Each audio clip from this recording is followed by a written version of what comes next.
अभी अभी बहन जी कह रही थी कि मेरे आने को देखकर आप सबका उत्साह दुगना हो गया होगा, और मैं जब आप सबको देख रहा हूं तो मेरा उत्साह तो 100 गुना हो गया। क्यों हो गया है 100 गुना? कोई बता सकते हैं कि मेरा उत्साह आपको देखकर 100 गुना कैसे हो गया? हाँ जी, क्या कह रही हैं? एक कन्या बराबर 100 ब्राह्मण। अपनी महिमा खुद कर रही है। यानी जगदीश भाई के बराबर 100 और इस बहन के बराबर 1 है। देख लो, ये मतलब हुआ ना। ये भी ठीक है, उत्साह की बात बताई है। और कोई बताएंगे? हाँ बताइए, आपसे ही जो हाथ खड़ा किया था। इतनी सारी कन्याओं के देख के आप 100 गुना खुश हुए। ये तो 100 से ज्यादा है। उत्साह तो 100 गुना हुआ है, तो उत्साह तो उतने गुना हो जाना चाहिए जितनी सब कन्या हैं। ये कोई अनुपात, प्रोपोर्शन मैथमेटिक्स के मुताबिक तो ठीक नहीं हुआ, गणित विद्या के आधार पर। और कौन बताएंगे? बाबा हमको देख खुश इतना हो रहा है तो आप भी होंगे ना। बाबा आपको देखकर खुश होते हैं, इसलिए मैं भी खुश होता हूँ। अच्छा, यानी ये भी आपको गर्व है कि बाबा आपको देखकर खुश होते हैं, तो मुझे देखकर बाबा खुश नहीं होते? अच्छा, ये देखो नई नई बातें सुनने को मिल रही हैं। और कोई बताएं? खास बाबा हमको मिलने आ रहे हैं।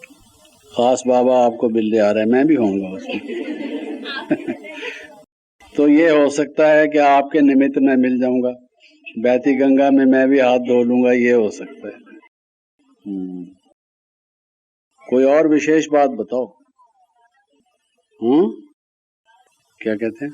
बाबा के इतने सारे राइट हैंड्स भुजाओं को देख के आप। अब वो तो इतनी संख्या है और इतने भुजाएं हैं, ये थोड़ा सा ही फर्क है। फर्क तो है, लेकिन है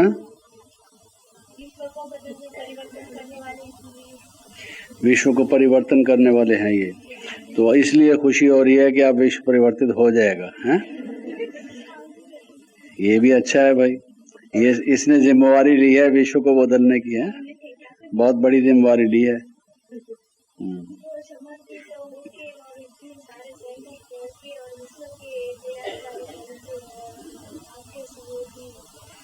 ये सभी जो बैठे हैं ये सब समर्पित होने वाले हैं कि हुए हैं समर्पित?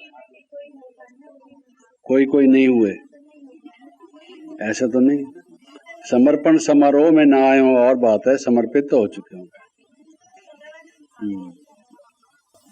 क्या कह रहे हैं? आप आपके विचार हम सबको सुनाना चाहते हैं, बांटना चाहते हैं क्लास। आपके विचार हम सबको सुनाना चाहते हैं। लेकिन मुझे क्यों 100 गुना खुशी हो रही है, मैं ये बता रहा हूँ। वो तो आपको खुशी हो रही है ना, मुझे किस लिए खुशी हो रही है? अपना विचार सुनाने के लिए खुशी हो रही है क्या? बाबा की सर्विस में मददगार है। वही बुझे हैं, ये सर्विस में मददगार हैं। बाबा साधारण कन्या नहीं है।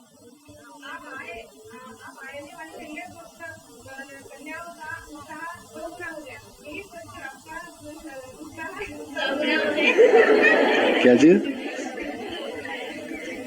जब दादी ने हमको बताया ना कि आप आने वाले हैं, तो सभी कन्याओं का 2 गुना हो गया, ऐसे सोचकर आपका भी 100 गुना हो गया।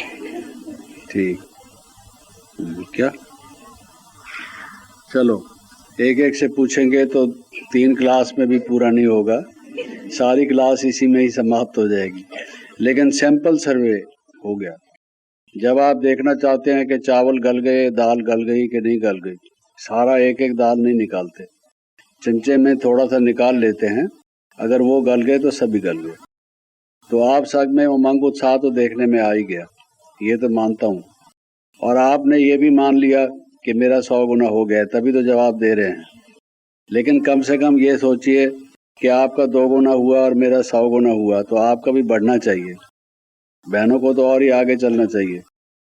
लेकिन आप सभी ने जवाब जो दिया वो ठीक दिया, अपनी अपनी जगह पर वो इसका उचित उत्तर था। क्योंकि बाबा को अगर इतने हैंड मिल जाएंगे तो सतयुग की सृष्टि की स्थापना के लिए प्रूफ देने की जरूरत नहीं रहेगी। सतयुग आ जाएगा, लोग कैसे मानेंगे? जब हम थोड़े से व्यक्ति थे और ये दावा करते थे लोगों पर कि ये सतयुग हम लाएंगे, तो वो कहते थे छोटे मुंह बड़ी बात करते हैं। इस दुनिया में कितने देश हैं, कितनी भाषाएं हैं, कितने व्यक्ति हैं, उन सबको ये बदल देंगे तो एक असंभव जैसा लगता था। लेकिन जब इतने सारे हैंड्स होंगे और वो समर्पित हो जाएंगे, यही कृत संकल्प होंगे, यही उनका दृढ़ निश्चय होगा, स्ट्रांग विल पावर से वो ये दृढ़ विचार करके चलेंगे कि हमने स्वपरिवर्तन करना है और विश्व परिवर्तन करना है। फिर कौन कह सकता है नहीं होगा? आप किसी को भी आप यहाँ बुला लें, कोई नया भी व्यक्ति हो, अगर उसको ये भरा हुआ हाल दिखा दें कि ये सब कन्याओं ने ये दृढ़ संकल्प किया है, तो मैं समझता हूँ शास्त्रों के प्रमाण देने की जरूरत नहीं है। जो वो कहते हैं ना, कलयुग बच्चा है, अभी छोटा बच्चा है, और हम कहते हैं बच्चा नहीं है, कलयुग बचा थोड़ा है। तो वो कैसे थोड़ा बच्चा है, अब कैसे कलयुग समाप्त होगा? अभी हम जब प्रभात फेरी निकालते हैं या जुलूस होता है, उसमें एक नारा लगाते हैं, कलयुग जा रहा है, सतयुग आ रहा है। और अगर मान लीजिए सारे इंडिया में जितने हमारे लोग हैं, अगर वो दिल्ली में सब लोग चल पड़े चांदनी चौक से या कनॉट प्लेस से, या 26 जनवरी पर जो झांकियाँ निकलती हैं वहाँ से इतना बड़ा जुलूस निकले और हर एक के हाथ में ये एक बोर्ड लिखा हुआ हो कि हम ब्रह्मचर्य व्रत का पालन करेंगे, हम शुद्ध आहार विहार खाएंगे और हम भ्रष्टाचार को मिटाएंगे, हम विकारों को समाप्त करेंगे, और ऐसा सब एक स्वर से नारा लगाएं। हम भारत की वो नारियां हैं, वो कन्याएं हैं जिनका गायन है कुमारी कन्याएं। देखो कितना नाम रखा हुआ है वहाँ कुमारी कन्या से लेकर, तो एक एक का कितनी महिमा है। हम हैं वो जिन्होंने भारत को बदल देना है, वो सच्ची ज्ञान गंगा हैं, ज्ञान सरिताएं हैं। तो लोग कैसे नहीं मानेंगे? कहेंगे अब ये बदल रहा है, युग बदल रहा है, कल युग का जनाजा अब निकलने वाला है जी। वो कहते हैं ना, मेरे महबूब का जनाजा है, जरा धूम से निकले। तो कल युग का जनाजा जो है वो बड़े धूम से निकलेगा, अच्छी तरह से जनाजा उसका निकाल दिया जाएगा और सतयुग आएगा। तो सतयुग आने का एक प्रूफ ये है कि जिसके इतने हैंड्स हों, आज तक कभी विश्व के इतिहास में ऐसा हुआ है? इतनी माताएं, कन्याएं, बहनें को हुई हैं जिन्होंने ये दृढ़ संकल्प किया हो कि हमारा सारा जीवन ही इस कार्य के लिए है, हम तन मन धन की बाजी लगा देंगे, हमें कुछ नहीं चाहिए, हम तो एक भारत को स्वर्णिम युग में लाना चाहते हैं और हमें कुछ नहीं चाहिए। लोग तो कहते हैं जो भी भारत के लोग हैं, महिलाएं हैं, नारियां हैं, कन्याएं हैं, फैशन चाहिए उनको, तो घर में भी चड़क भड़क चमक दमक सब चाहिए, सब नए प्रकार के साजो सामान चाहिए। ऐसी कितनी कन्याएं होंगी, आप सारे इंडिया में घूम के देखो, जो ये कहें कि हमें कुछ नहीं चाहिए। हमने तो ये दृढ़ संकल्प कर लिया है। एक चाणक्य का नाम पढ़ते हैं हम, कौटिल्य या चाणक्य, अब इतिहास में उसने अपने बाल बांध लिए थे और कहा था कि मैं इस राजा का, नंद का, इसका राज विध्वंस करूंगा। तो क्या किया था उसने? एक ने संकल्प करके क्या किया था? महात्मा गांधी ने संकल्प किया था, उसके साथ कुछ थोड़े इन्हें गिने चुने लोगों ने संकल्प किया था कि हम ये फिरंगियों से, विदेशियों से, इन भारत के बाहर से आए हुए आक्रमणकारियों से, आतंकवादियों से, जिन्होंने हमारे देश को एक गरीब देश बना दिया है, इसको लूट खसूट की है, हम इसको यहाँ से हटा के अपने देश में स्वतंत्रता लाएंगे। तो बाबा कहते हैं देखो हमारे जीवन काल में ही हमने देखा, उन्होंने किया। थोड़े से लोग थे, तो क्या थोड़े से लोग जब इतना स्पिरिचुअलिटी में, मोरालिटी में तो सबसे बड़ी पावर है, जहाँ त्याग है वहाँ क्या नहीं हो सकता, जब कुछ भी नहीं चाहिए। वियतनाम ने अमेरिका वालों को निकाल दिया। आप में से जिन्होंने इतिहास, आधुनिक इतिहास पढ़ा होगा कि भाई अभी हमारे, चाहे आपकी आयु छोटी है, लेकिन इस थोड़े से समय में आपको ये मालूम होगा अमेरिका ने वियतनाम पर हमला किया। अमेरिका देश के पास कितना पैसा है और कितने नए पावरफुल अस्त्र शस्त्र हैं, और आपने शायद कभी अखबार में या चित्रों में देखा हो, वियतनाम के लोग तो ठिगने से हैं, बहुत छोटे से कद के पतले पतले से हैं, और अमेरिका वाले बटर खाने वाले, डबल रोटी और मक्खन और इस तरह की चीज़ें, वो कितने मोटे ताज़े कदावर, लंबे जवान, हट्टे कट्टे, उनको सब फैसिलिटीज़ मिलती हैं, मॉडर्न बंदूकें और ये सब सामान उनके पास। लेकिन वियतनाम वालों ने निकाल दिया। कैसे निकाल दिया? हम मर जाएंगे, खून का आखिरी कतरा बहा देंगे, यहाँ विदेशियों का राज नहीं होने देंगे, आप निकल जाओ हमारे देश से। आखिर उनको वापस जाना पड़ा। कितनी शर्मिंदगी हुई उसको, सारी दुनिया में अमेरिका को शर्मिंदगी उठानी पड़ी जब उन्होंने संकल्प दृढ़ कर लिया वियतनाम ने। आप नक्शे में देखें कितना बड़ा अमेरिका है, कितना एरिया अमेरिका ने घेरा हुआ है, नॉर्थ अमेरिका खास तौर से, और वियतनाम को देखें, एक छोटा सा देश है, क्षेत्रफल में भी छोटा सा देश है, जनसंख्या के हिसाब से भी, आर्थिक दृष्टिकोण से भी, और सैनिक बल जो शस्त्र बल है उसकी दृष्टि से भी। लेकिन वह जहाँ पर एक मुसम्मम इरादा हो, पक्का इरादा हो कि ये होने नहीं देंगे, कर लो जो करना है, हम यहाँ हैं, हम मिट्टी में मिल जाएंगे लेकिन आपको यहाँ नहीं आने देंगे, हमारा बच्चे, हमारे पोते, हमारे बाद की नस्लें, कोई भी आपको यहाँ बैठने नहीं देंगी, मिसाल के तौर से, तो कोई रह नहीं सकता। तो ऐसा हमारी कन्याओं को देखकर हमारा उत्साह 100 गुना हो जाता है। इसलिए मैं कह रहा था कि 100 गुना हो जाता है, क्योंकि ये कोई ऑर्डिनरी साधारण कन्याएं नहीं हैं, आप कोई साधारण लोग नहीं हैं, विश्व परिवर्तक हैं। ये उपाधि किसी को नहीं मिली, परमवीर चक्र, अशोक चक्र, ये वो कई प्रकार के वो देते हैं चक्र, विभूषण, भारत विभूषण, भारत भूषण वगैरह वगैरह है जी। लेकिन जो वास्तव में भूषण और विभूषण है वो तो आप ही हैं। वो भूषण और विभूषण ठीक है, थोड़ा बहुत कुछ अच्छा काम करते हैं, गवर्नमेंट उसके कारण से उनको वो देती है, लेकिन इस आपके कार्य की तुलना में वो क्या है?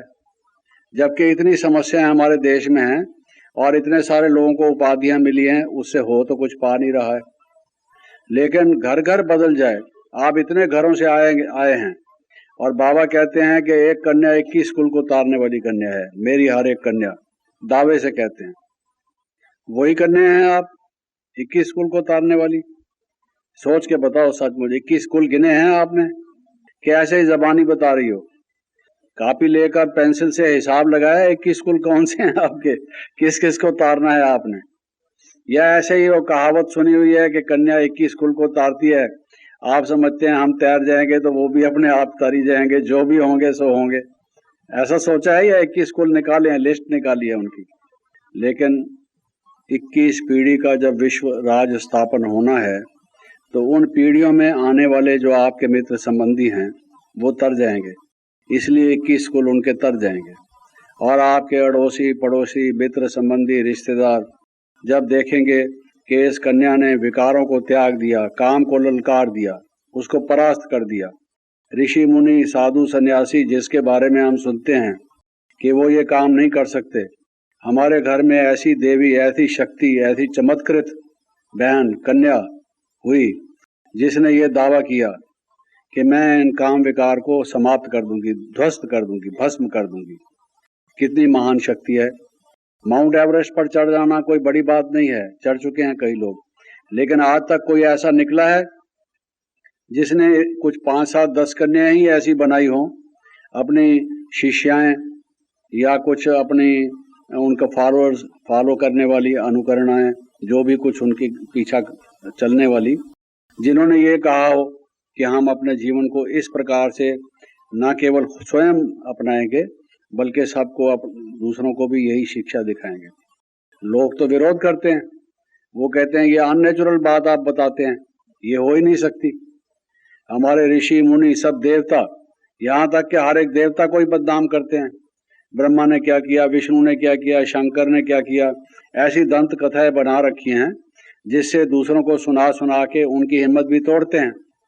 आपने सुना है, आपको मालूम है, शास्त्र तो नहीं पढ़े आपने, लेकिन हर एक देवता को किसी को भी छोड़ा नहीं गया है, हर एक देवता की बदनामी की गई है। बाबा कहते हैं कि अपने मुंह पर खुद चपेट मारी है। ये दूसरे धर्मों वाले क्यों आए हमारे देश में? जब हमने अपने देवी देवताओं, अपने ऋषियों मुनियों को सबके बारे में कहा कि सब खराब हैं।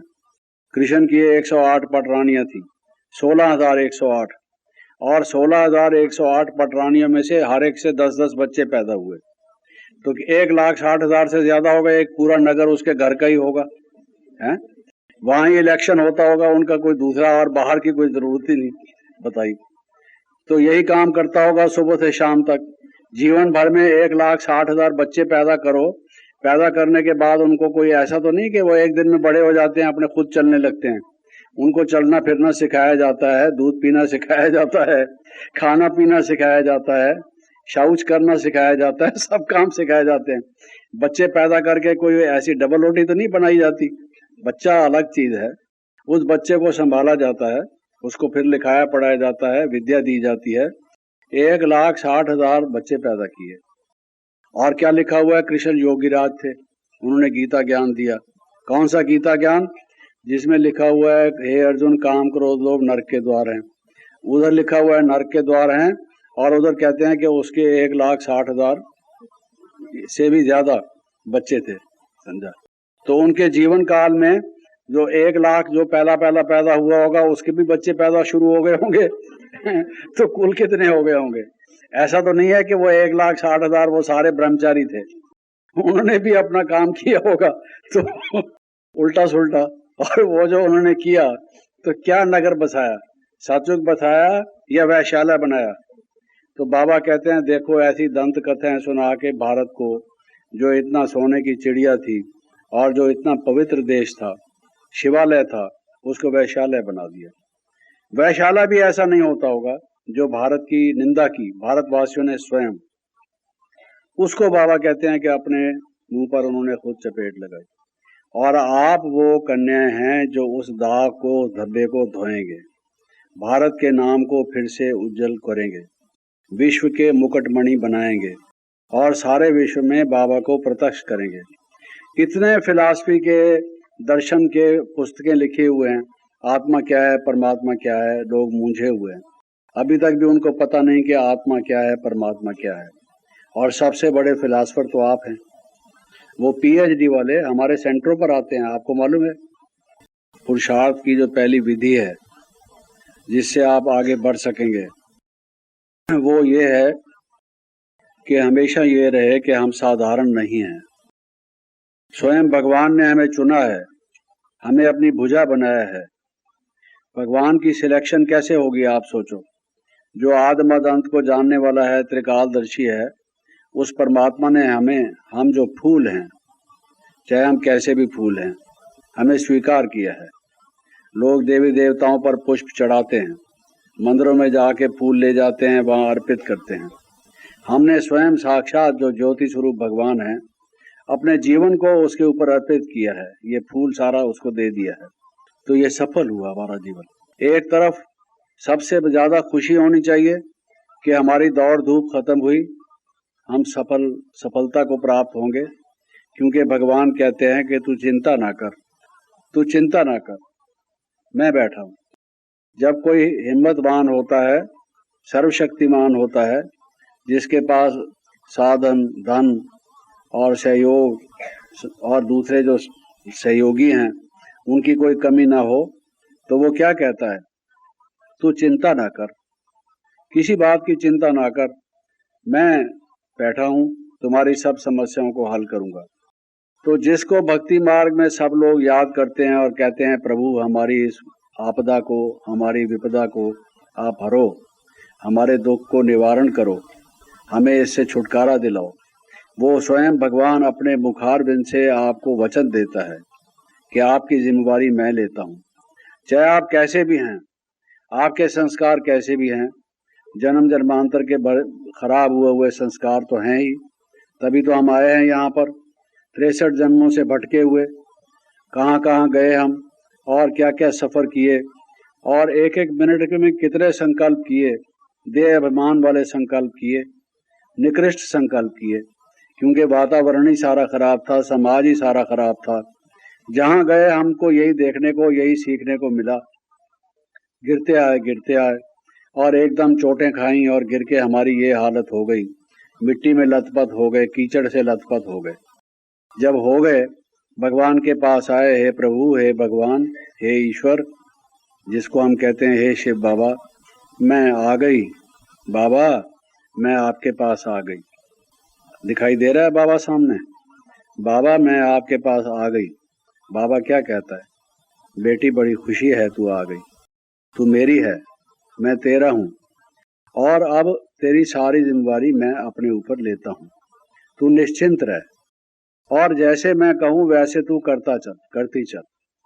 अगर वो बाबा की आज्ञा को हम पालन करते हुए चलते चले तो ये कि हमें लौकिक से अलौकिक, और जो अभी मेटीरियलिस्टिक हम बन चुके हैं, भौतिकवादी हम बन चुके हैं, इंद्रियों के दास या गुलाम हम बन चुके हैं, बाबा स्वयं कहते हैं कि उस दलदल से मैं निकालूंगा, और वो देख, वो कितनी सुनहरी चमकती हुई ऊंची मंजिल है, वहां मैं ले चलूंगा। बाबा मैं वहां तक कैसे पहुंच पाऊंगी? मेरे संस्कार तो बहुत खराब हैं। आप जानते हैं, आप हर एक आत्मा की जन्म पत्री आपके पास है, आप मेरे लिए कैसे कहते हैं थोड़ा सा समय रह गया है, और कई लोग तो बहुत समय टाइम से आए हुए हैं, तो इस थोड़े से समय में मैं भी वैसे बन जाऊंगी? मुझे लगता तो नहीं। मेरा तो योग जिस प्रकार का आप कहते हैं कि लाइट और माइट की ज्वाला हो, ऐसा तो लगता नहीं। मेरे विकर्म कैसे दग्ध होंगे इस थोड़े से समय में? 63 जन्म की भटकी हुई आत्मा के विकर्म इतना लंबा चौड़ा खाता, वो कैसे समाप्त होगा? आप मुझे आश्वासन देते हैं, मैं उस बात को मानती हूँ, स्वीकार करती हूँ, ये मेरा सौभाग्य है, लेकिन वो कैसे संभव होगा ये मेरी समझ में नहीं आता है। तो बाबा क्या कहता है कि भले ही आप देर से आए लेकिन दुरुस्त आए। देर आए दुरुस्त आए, देर से आए तुम दुरुस्त आ गए। It is never too late to mend. अंग्रेजी में कहते हैं कि कभी भी ऐसा मत समझो कि देर हो गई तो अब कुछ नहीं हो सकता। हमेशा ये टाइम रहता है कि व्यक्ति कोई कुछ कर डाले। आप अभी भी बहुत कुछ कर सकते हैं। सर्वशक्तिमान खुद जब आपको वचन देता है, विश्वास दिलाता है, तो सोच समझ के करता है। उसका हर एक कार्य, हर एक बोल युक्ति युक्त होता है। वो जब कहता है, आप जब समझते हैं कि आपके संस्कार ऐसे हैं और समय कम है, तो क्या वो बिना समझे कह देता है, आश्वासन दिलाता है? नहीं, वो कहता है कि मैं 6-7 बातें आपको कहता हूँ, वो बातें अगर आप मेरे को मंजूर करोगे तो मैं भी मंजूर करता हूँ कि आपकी जिम्मेवारी पूरी निभाऊंगा। कौन सी वो 6-7 बातें? वो अगर हम चले, समर्पित हमारा जीवन हो गया, हमने पुष्प तो चढ़ा दिया। समर्पण जीवन माना क्या? कि ये जीवन रूपी पुष्प बाबा के अर्पित कर दिया। समर्पण जीवन का क्या अर्थ है? कि बाबा हम तो हार गए माया से, हमने तो वो झंडी दिखा दी, हम तो हार मान रहे हैं। अब मैंने अपने आप को सफेद झंडी दिखा दी आपको, और समर्पित कर दिया अपने आप को। जहां चलाएं, जैसे चलाएं, जो कहें, जैसे कहें, क्योंकि मुझ में वो समझ नहीं है। होती तो पहले ना बन जाती। मेरे में वो समझ नहीं है कि मैं वो लक्ष्मी जैसी, सरस्वती जैसी, वो देवी, ये जिसमें सब दैवी गुण हों, पवित्र आत्मा, शक्ति, जिसमें योग की शक्ति, ज्ञान की शक्ति, पवित्रता की शक्ति, अष्ट शक्ति हो, वो कैसे बनूंगी? ये मामला मेरी समझ से बाहर है। समझ भी आ जाता है, समर्थ से तो बाहर है। मैं ऐसा कर नहीं सकता। बाबा कहता है, नहीं बच्ची, मैं बताता हूँ, तू क्या कर, कैसे कर। विधि से सिद्धि होती है। बाबा ने ये कहा है, विधि से सिद्धि होती है। तेरी सिद्धि होगी, विधि मैं बताता हूं, फिर कैसे नहीं होगी? अगर विधि होगी तो फिर सिद्धि कैसे नहीं होगी? फिर उसको विधि कैसे कहा जाए? विधि कैसे ही उसको है जिससे सिद्धि हो, और सिद्धि बिना विधि के होती नहीं।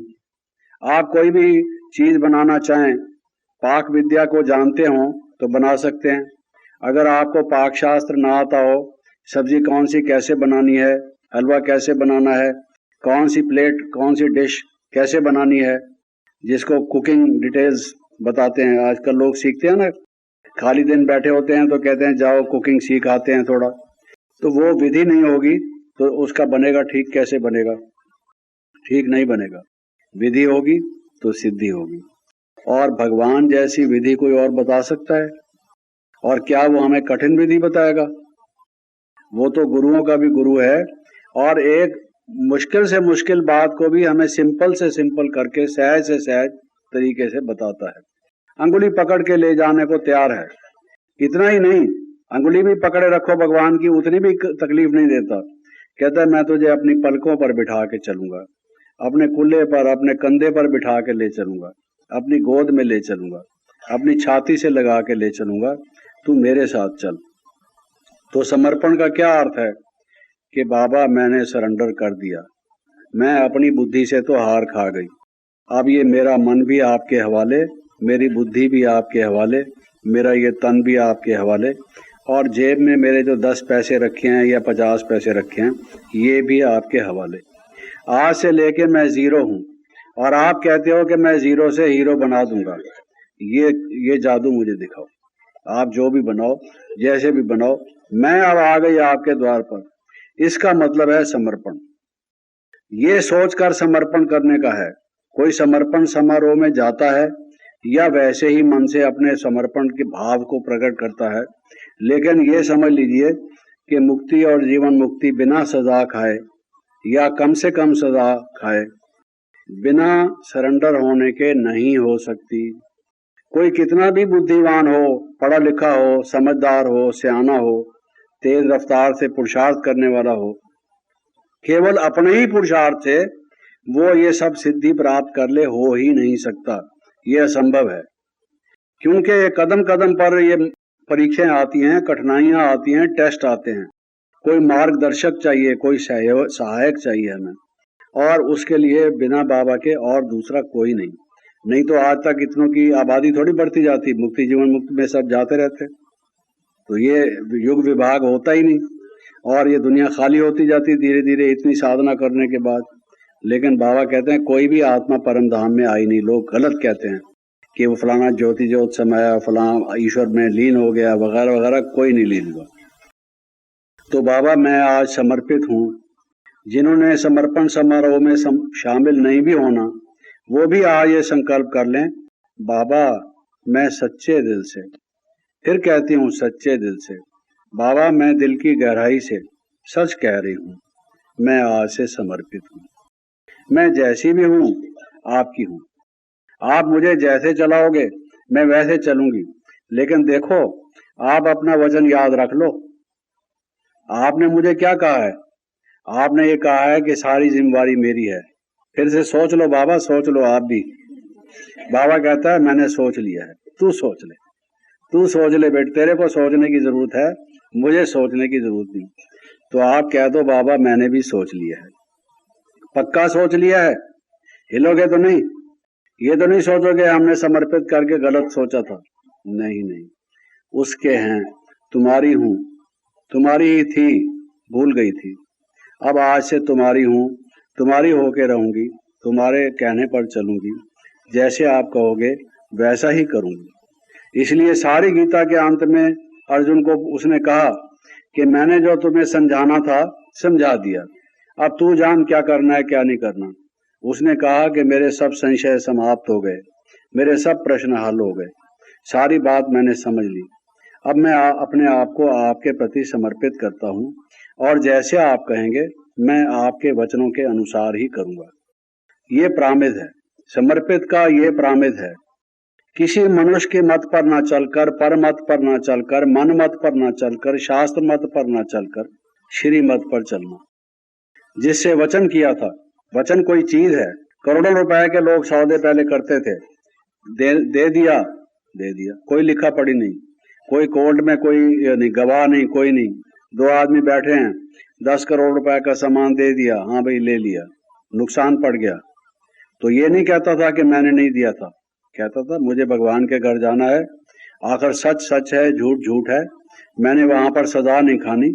दुनिया में नफा नुकसान तो होता ही है, नुकसान हो गया सो कोई बात नहीं, ये जबान है, मैंने वचन किया था, उसका जो भी नतीजा हो।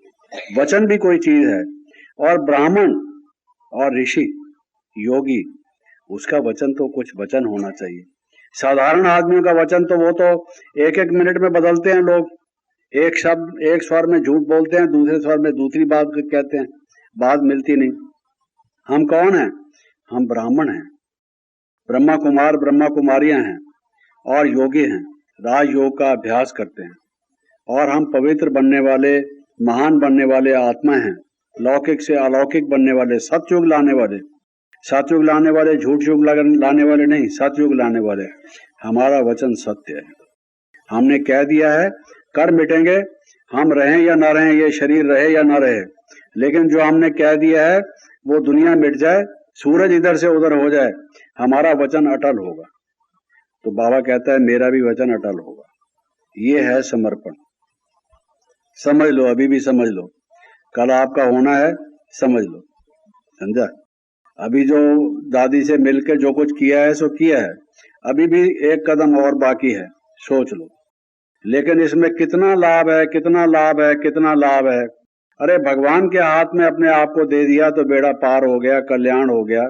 इसके बाद निश्चिंत रहो। जैसे मैंने आपको कहा, कठिनाइयां आएंगी, परीक्षाएं आएंगी, विघ्न आएंगे, ओखली में डाल के ऊपर आपके मूसल मारे जाएंगे, तूफान आएंगे।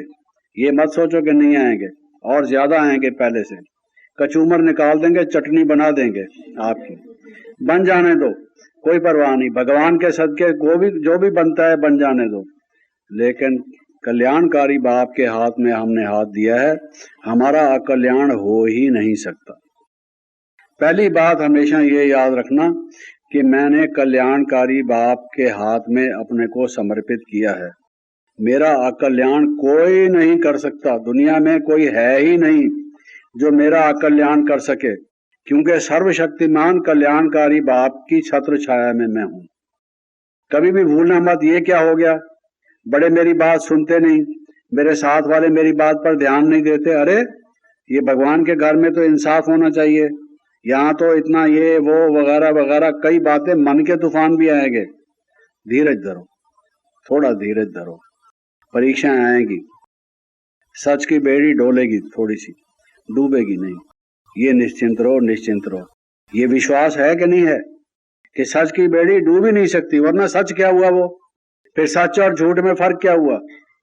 तो ये निश्चय पहले पहले अटल हो, मैंने कल्याणकारी बाप के हाथ में दिया है, मेरा कल्याण हुआ ही पड़ा है, चिंता करने की जरूरत ही नहीं। चेहरे पर कभी चिंता के चिन्ह रेखा कोई आए ही नहीं। खुश रहो, खुश रहो, खुश रहो। 2 गुना खुश नहीं, 100 गुना खुश नहीं, उससे भी ज्यादा। बाबा कहते हैं कि यहाँ तक जो है ना, एड़ी से लेकर चोटी तक, मेरी तो चोटी है नहीं, आप लोगों की तो है, तो एड़ी से लेकर चोटी तक है। आपकी चोटी तो ये है कि यहाँ से पकड़ कर अगर यहाँ करो तो काफी ऊंची हो जाएगी सिर के, और मेरा तो फ्लैट है यहाँ पर, है ना, एयरपोर्ट की तरह से बना हुआ है। कभी कभी मक्खी भी आकर बैठती है, समझती है यहाँ पहले बगीचा था, अब एयरपोर्ट बन गया है। तो इसलिए पहली बात हमेशा ये याद रखो, रहेगी याद। कभी भी जीवन में कुछ भी हो जाए, कभी भी मूंझोगे नहीं, कभी भी कोई गम चिंता कोई ऐसी बात आएगी नहीं। बाबा कहते हैं निश्चय का परीक्षा क्या है, निश्चय का चिन्ह क्या है, निश्चय वाला निश्चिंत। निश्चय वाला हमेशा निश्चिंत रहता है। हमारा निश्चय क्या है, हमारा कल्याण हुआ ही पड़ा है, अकल्याण हो ही नहीं सकता।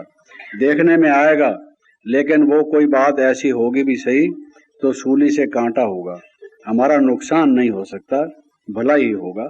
उसके पीछे कोई और रहस्य छिपा होगा जो हमारे सामने आएगा।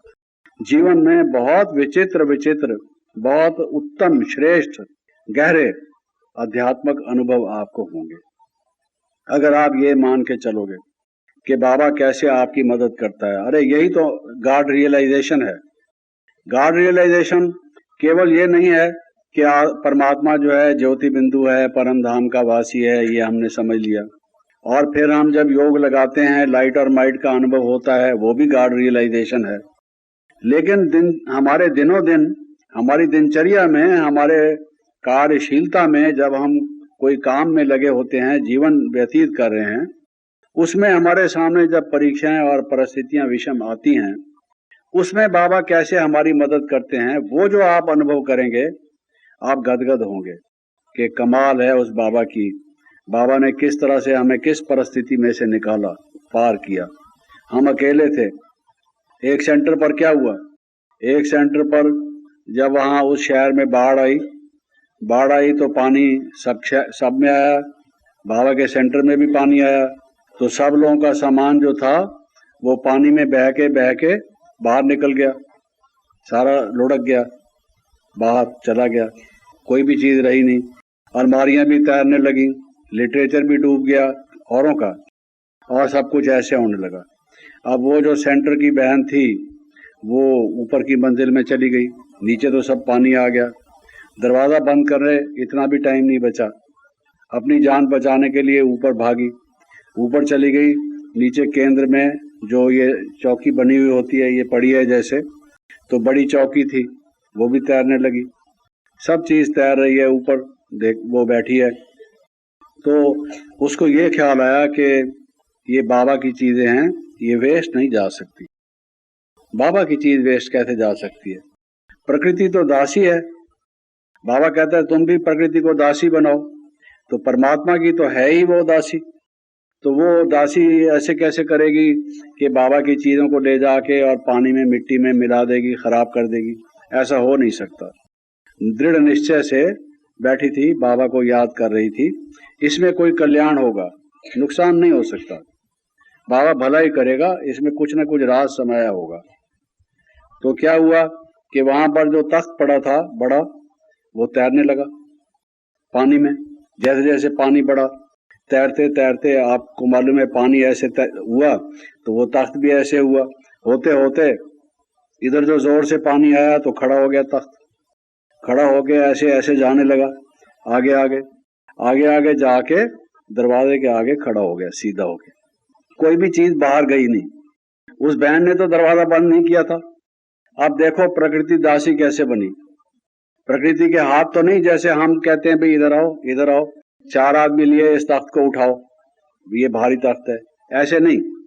वो जल देवता ने खुद ही उठाए हैं, पहले ऐसे ऐसे उसको हचकोला किया, करके करके इधर से जोर से जो है वो खड़ा हो गया, खड़ा होके ऐसे ऐसे जाते जाते हैं और दरवाजे के आगे आ गए।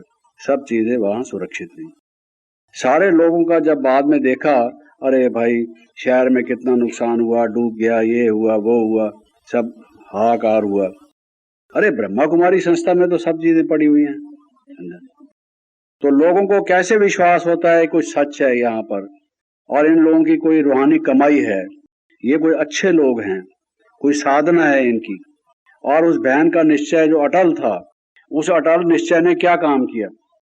निश्चय ने पानी को कुछ दिया, घुमाया और वो पानी सेवा करके चला गया। ऐसे ही कौन सा शहर था, वो कर्नाटक के नजदीक पड़ता है, मुझे शहर का नाम भूल गया है, जहां पर तू आया था, भूचाल आया था, ले जाएगा भगवान के हाथ से छीन के रावण ले जाएगा, राम से छीनकर।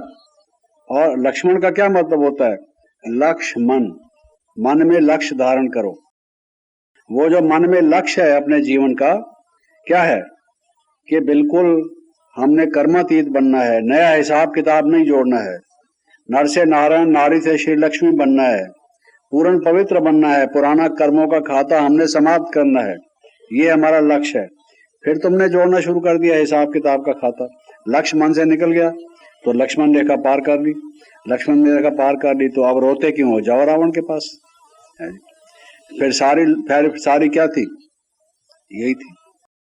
वो लक्ष्मण ने उसको बहुत कहा, लक्ष्मण माना जो लक्ष्य है, लक्ष्मण ने उसको बहुत कहा, माता, हे माते, ये क्या कहती है तू? ये राम की आवाज नहीं है, ये जो आवाज आ रही है रोने की, ये राम की आवाज नहीं है, ये राम रोता नहीं है, राम तो विजयी है हमेशा। ये कोई असुर लोग जो हैं ये रूप रेखा धारण करके ऐसे कर रहे हैं आप हमें आपसे छुड़ाने के लिए। उसको क्या कहती है? तेरी भी नीयत खराब हो गई है, तू समझता है कि भाई राम मर जाए और मैं इसको हथिया लूं। अरे उसने कहा, माता तूने ऐसा भी सोच लिया? तो बेचारा छोड़कर चला गया है। और पहले वो रामलीला दिखाते हैं, उसमें वो क्या कहता है वो सीता कहती है मत करो इनकार जी, और वो लक्ष्मण कहता है मत करो इसरार जी। वो गीत में जो करते हैं ना, गाते हैं, वो कहता है सीता को कि तुम इस पर जिद मत करो। जिद का संस्कार कितना खराब होता है। जिद की, उसने सुना नहीं कुछ भी। जिद से क्या, ये सारा रामायण क्या है, ये जिद का नाटक है।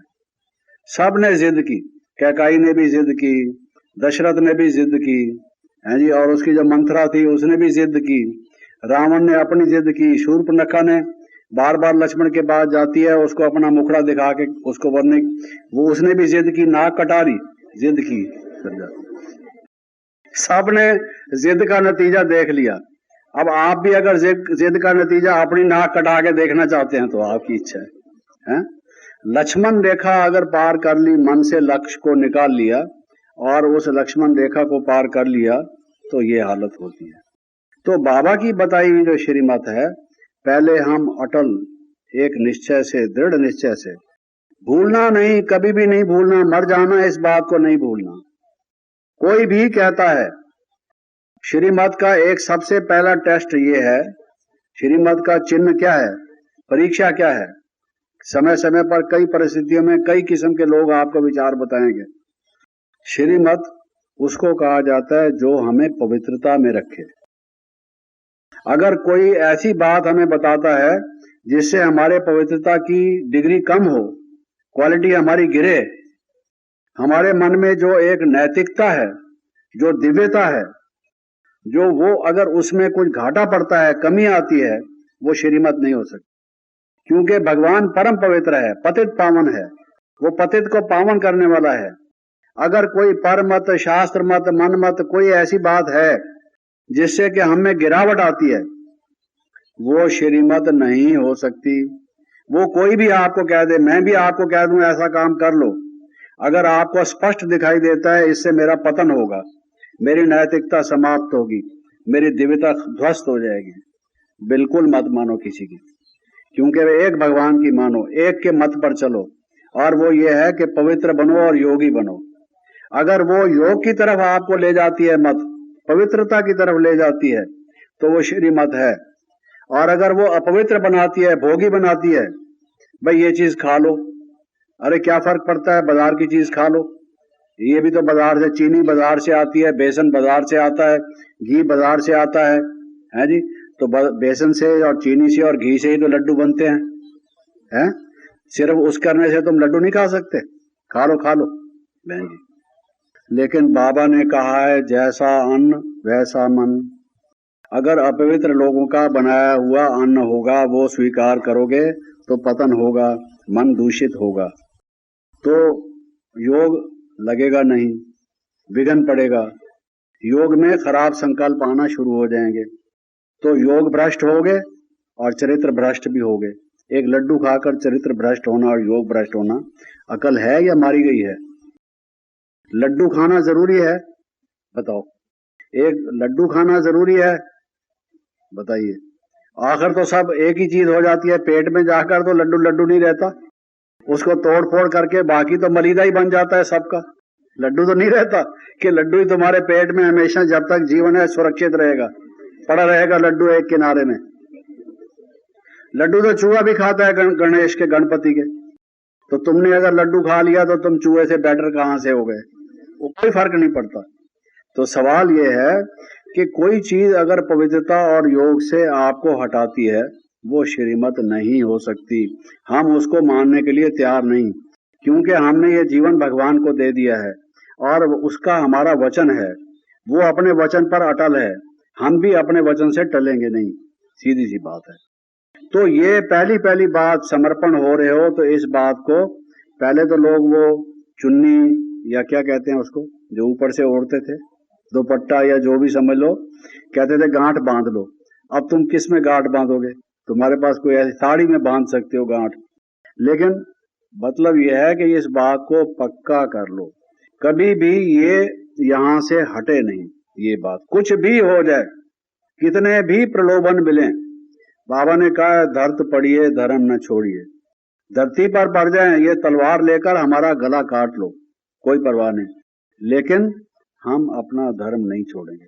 जब भक्ति मार्ग का भी हमने सुना है कि बाबा महाराजाओं को जब खाना खिलाते थे तो उनको मीट नहीं खिलाते थे, कहते थे तुम कागज का नोट देते हो, हम तुमको रतन देते हैं, तो हम तुम्हारे लिए कोई अपना धर्म थोड़ी छोड़ेंगे। और हमको कोई हीरे तो दे ही नहीं रहा, लड्डू ही तो दे रहा है, लेकिन अगर हीरे भी दे दे, कुछ भी दे दे, हम सब चीज को लात मारते हैं। हमें कुछ भी नहीं चाहिए जब पहले पहले ये हमने रखा हुआ है इस बात का। एक तो ये, दूसरी बात ये, हमेशा ये याद रखना कि त्याग से भाग्य बनता है, त्याग से भाग्य बनता है।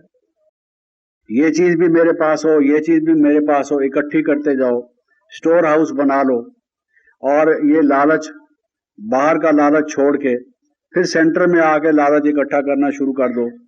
बड़ों को पूरा हिसाब मत दो, पैसे इकट्ठे करने लग जाओ, कपड़े इकट्ठे करने लग जाओ, इसने साड़ी दी, इसने ब्लाउज दिया, इसने चप्पल दिया, इसने मफलर दिया, इसने कुछ फलानी चीज दी, ये अच्छी है, पहनूंगी तो अच्छी लगेगी सबको, और इकट्ठी करते गए हम। है जी, जो है ये समर्पित, हम हैं ही भगवान के, भगवान के ऊपर हमने चढ़ा दिया। अब जो हमारे लिए योग्य हो वो हमको दे दीजिए, नहीं है कोई बात नहीं। तो त्याग से भाग्य बनता है। आप कितना भी सारा कुछ कर लोगे, अगर जीवन में त्याग की भावना नहीं होगी तो भाग्य नहीं बनेगा। ये हमेशा याद रखो कि आज से हम जब समर्पित हैं, इसका मतलब यह है कि हमारी जेबें खाली, मन की को गिफ्ट है, इसको गिफ्ट रख के हमेशा इसको याद रख के और अपने जीवन में लाएंगे तो 100 गुना खुशी तो मेरी है ही। जब कभी समाचार मिलेगा कि जिन बहनों का हमारे ज्ञान की नींव है ये होगा, ये आप समझ लीजिए। आप कितनी भी कोशिश कर लीजिए, हो सकता है आप एक बड़ा भवन बना लें, आपके पास कुछ लोग ज्यादा आने लगे और आपको लगे कि बहुत आप कुछ कर गए हैं, मन खाली होगा, मन में खुशी नहीं होगी। खुशी त्याग से आती है, खुशी की जननी त्याग है। जब आप त्याग करते हैं तब आपके मन में जो उछल आती है, खुशी आती है, उस जैसी खुशी प्राप्ति में नहीं है, देने में खुशी है। हर एक चीज लेने लेने में लेता राम की बजाय दाता राम बनने की बात है, जरूरत है। तो ये अपने मन में हमेशा ख्याल रहे कि त्याग से भाग्य बनता है। ये मेरे जीवन की रूपी नाव के चप्पू है, इससे मैं पार होंगी। महान जितने भी महान बने हैं वो महान कैसे कहलाए? त्याग से। उन्होंने कुछ चीज अपनी रखी नहीं, ये भी सेवा में, ये भी सेवा में, मेरा कुछ भी नहीं। जो कोई कुछ दे जाता है शिव बाबा को दे जाता है, मेरे को देने की जरूरत नहीं। बाबा की भंडारी में डालो और जो कुछ भी है सेंटर पर दो, पर्सनल नहीं। और जो कुछ भी दिया है उसमें बाबा के सेंटर से जो मुझे मिलेगा, दैट्स ऑल, उसी में संतुष्ट रहो।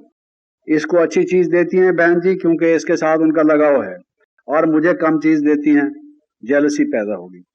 जब त्याग ही कर दिया, हमें कुछ भी दो, हमें परवाह नहीं इस चीज की, है जी, तो फिर आपको ईर्ष्या क्यों आएगी, घृणा क्यों आएगी?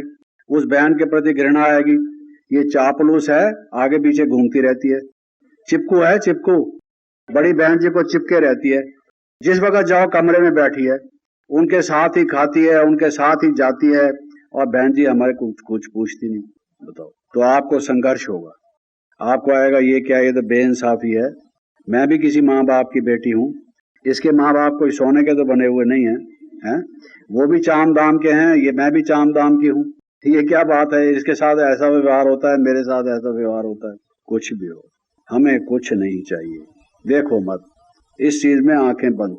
मैं भी हो गया है, लेकिन समापन में 2 शब्द केवल मैं ये कहना चाहता हूँ कि हमेशा ये याद रहे कि मैं उसकी हूँ, वो मेरा है। मन में उस एक की सूरत हो, उस एक को बसाया हुआ हो हमने।